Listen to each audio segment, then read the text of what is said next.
I'll be showing you how to create this two-sided postcard, step by step, while introducing you to various tools and features. Before we get started on our project, I'd like to give you a quick tour around the InDesign interface. There are 4 major areas to focus our attention on. The first and most important area is our document, which occupies the majority of the screen. To the left, we find the toolbar, which allows us to choose from a great variety of tools for adding and manipulating content within our document. Many tools are hidden and can be accessed by clicking and holding on another tool. Next, at the top of the screen, we have our control bar, where we get loads of options for changing the attributes of a selected object. Also note that the options on the control bar change automatically for you depending on what type of object or tool you've selected. For example, you get text options when the text tool is selected, and graphic options when the rectangle tool is selected. Lastly, we have our panels on the right-hand side to monitor and modify our work. If your interface looks different, that's because it's completely customizable. Everything can be dragged and dropped to rearrange, and even turned on and off from the window menu at the top of the screen. A quick way to get back to the default interface as it appears on my screen is to click this button on the toolbar to choose from a list of preset workspaces. I'm using Essentials, and if you are too, you can reset everything back to normal here. Now we're ready to begin our project together. I'll close my document here real quick, and now we can create a new blank document together. In this dialog box, we're going to make some choices to set ourselves up for success. Since the intent of our document is print, let's start by heading over to the Print tab. Then let's switch our units to inches and set the size of our document to 6 by 4 inches. We'll enter 2 for the number of pages so that we'll have both a front and a back. Then turn off facing pages since this isn't a book. We'll leave our margins at the default 1/2 inch all around, but let's click to expand the bleed and slug options and set our bleeds to 0.125 inches, which is 1/8 of an inch. This will give us a margin to allow our artwork to print up to and beyond the edge of the printed page, and avoid having white space around the edges. You'll notice when I type a value into one of these 4 boxes, the others update to match. That's because of this link icon here, which can be clicked to unlink if you'd like to enter separate values for each different side. We'll keep it linked and even all around. It looks like we're all set, so let's click Create and have a look. Looks like we're ready to get started with our design. Let's save our document by choosing File, Save, and assigning it a name and location. I'll call mine Postcard and put it on the desktop for now. Our document's now ready for us to add some content. Let's select our rectangle frame tool and drag an image frame all the way across our bleed margins for our background image. Now let's place an image in that frame by choosing File, Place, and then finding and selecting the image included with these sample files. Now let's fix the fitting of this image by right-clicking. Choose Fitting and set the fitting to fill frame proportionally. That's better. Keep in mind that by default, images are displayed at a lower resolution for better performance, but can display images at full resolution by going to View, Display Performance, and choosing High Quality Display. Now let's place a few guides to help us position the other graphic elements on the page. Objects will snap to these guides and even snap to one another using smart guides, making aligning things a breeze. First, make sure the rulers are visible. If they're not, turn them on by choosing View, Show Rulers. To be sure the guides are visible, head down to Grids and Guides and choose Show Guides. Mine happen to already be turned on. You can also turn the guides on and off with the keyboard shortcut Command:/. But let's make sure those stay turned on.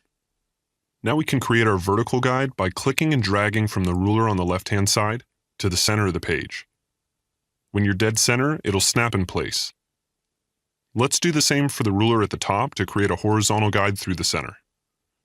Perfect. Now we've got to do this again for page 2.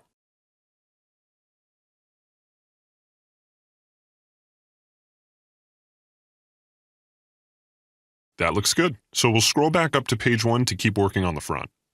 Now we're ready to place the logo on the page. To do this, we'll choose File, Place, and find the logo included with the sample files. Click Open, then click on the design canvas to place the image. Let's position it over our guide to center align it with the page. Since logos are often reused design elements, we may want to save it to a Creative Cloud library. Using CC libraries, we can save, organize, reuse, and share design assets. The best part is that you can access your CC libraries in your other Creative Cloud applications, like Photoshop and Illustrator. If you don't see your CC library panel on the right-hand side, you can head up to Window on the menu bar, then click CC Libraries to open the panel. Let's create a new library for our postcard assets by clicking the drop-down menu at the top of the panel, then clicking Create New Library. Type Postcard for your library name, and click Create. Now all we have to do is drag the logo from our document straight into the panel. That easy.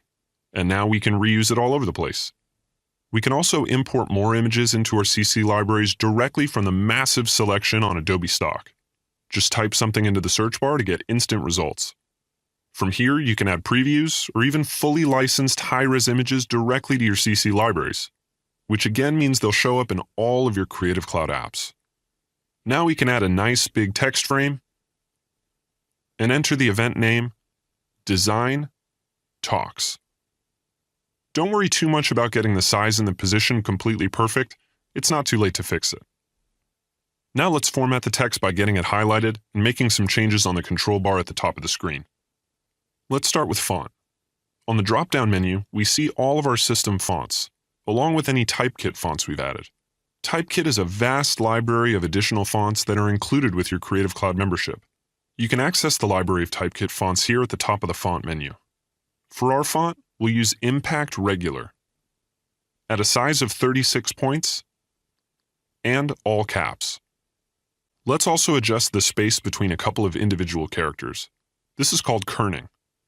We can do this by clicking to place our cursor between two characters and using these buttons on the control bar at the top of the screen. Or by using the keyboard shortcut Alt or Option along with the arrow keys. That looks better. Alternatively, we can adjust the spacing between all of the characters, which is called tracking. Let's highlight the entire heading and play with the tracking on the control bar. For this particular heading, I'm going to set it back to 0. Let's now center align our text within the frame using this button on the toolbar. And then we can add an underline. To add a custom underline, make sure the text is selected, head over to the right-hand side of the control bar, and click here for more options. Then choose Underline Options. Turn on the underline with a weight of 4 points and an offset of 9 points to increase the distance between the underline and the text. Now we can click OK and press the Escape key to exit the text box and get a look. That looks pretty good. If you'd like to make changes to the size or position of your text box, now would be a good time since we have draggable selection handles around the box. Let's save our document and move forward. We're still missing some text on the front here. Let's create another text frame and enter the time of the event. Every Tuesday, then hit return, 6 to 8 p.m. We'll style it by using the font PT Serif Bold Italic at a size of 10 points with the leading set to 13 points. Leading is the vertical space between lines of text. Lastly, we got to center this text using the paragraph alignment buttons here. Let's hit Escape on the keyboard to exit the text box so that we can quickly size and position the box properly. Let's drag one of the selection handles to add a little extra width and line up the top and right edges with our guides. We're also going to need a second identical box on the right, so hold the Alt or Option key and drag the box to the right. That gives us a copy and also allows us to use Smart Guides to align the second box with the first. In addition to the Smart Guides, you can also hold the Shift key to constrain the movement to a perfectly straight line. Now let's click again on our box to go inside and change the text to the destination of the event. This is going to say Art Cafe, then press Return, and San Francisco. Perfect. Now let's hit Escape, then click away on a blank part of our canvas to be sure that we have nothing selected, so we can create a new color swatch without accidentally changing something on the page. We'll double-click on the foreground swatch on the toolbar and create an orange using the values 0 for cyan, 50 for magenta, 100 for yellow, and 0 for black. Click OK and head over to your CC Libraries to add the swatch here by clicking the plus button on the bottom of the panel, then checking just the box for the fill color, and clicking Add. Now that it's saved here, you can easily access this color while working on this and other projects, even using other Creative Cloud applications. Now let's apply it to our headline, Design Talks. We can simply click into the box, highlight the text, and click on our new swatch. Let's also go back and set our subtext color to white.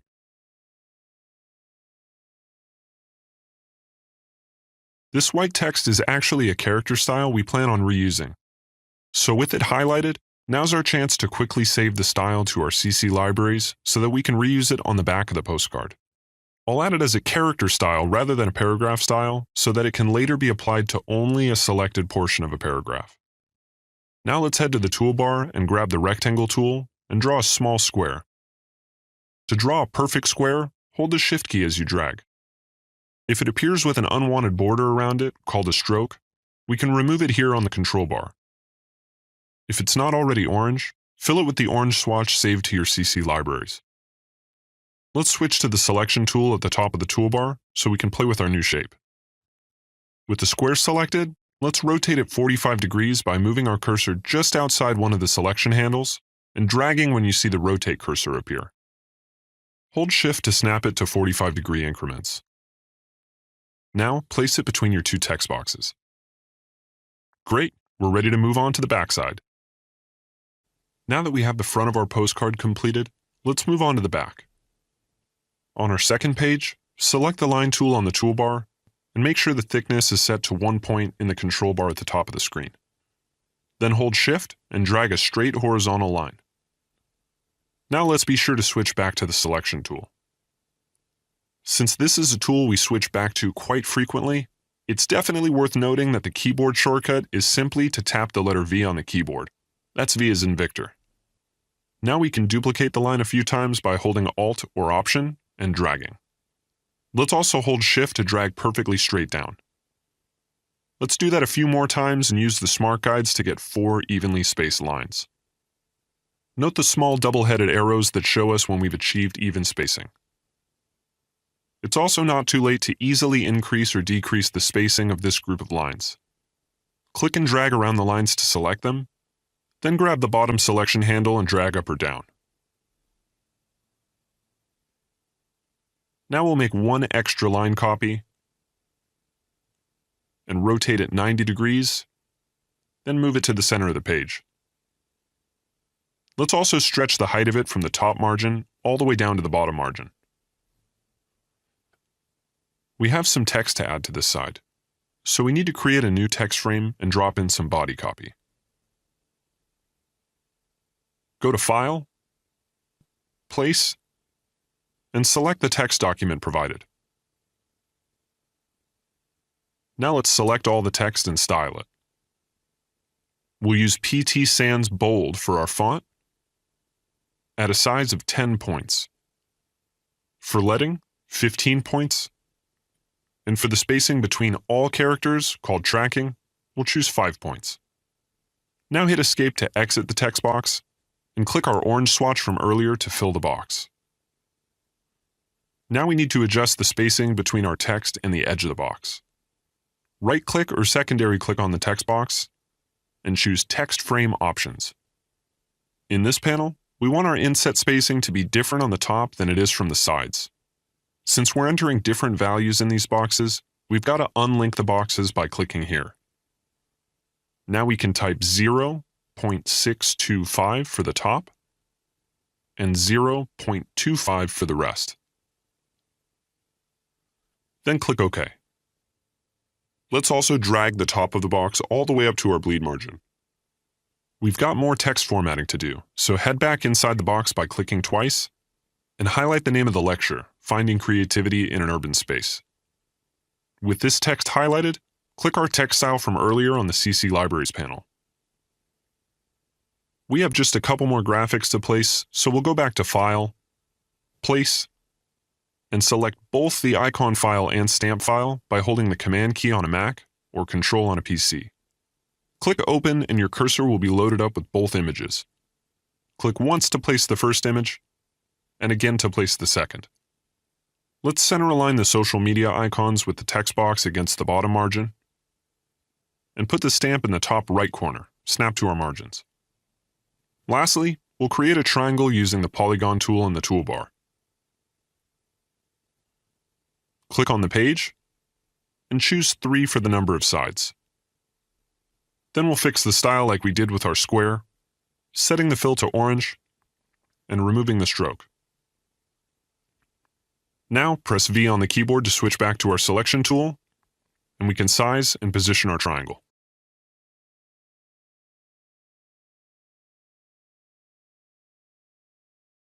That looks good. Now that our design work is done, let's export a PDF for printing. Choose File, Export, and be sure the format is set to Adobe PDF Print. Give it a name and then hit Save. Here, we'll choose High Quality Print. Now let's head over to Marks and Bleeds on the left-hand side and turn on All Printers Marks. Hit Export and you're done. Go take a look at your exported PDF and make sure everything looks good. Looks great, and it's ready to send off to the printer. Now let's head back to InDesign to use a feature that allows us to share our documents on the web using our Creative Cloud membership. With your document open, just click Publish Online, give your document a name, and choose Publish. Now you can view your document online and share a link with anyone in the world, just like that. I think our postcard is back from the printers. Let's take a look. It looks beautiful and came together very quickly, thanks to Adobe InDesign CC. Great work, and we'll see you next time.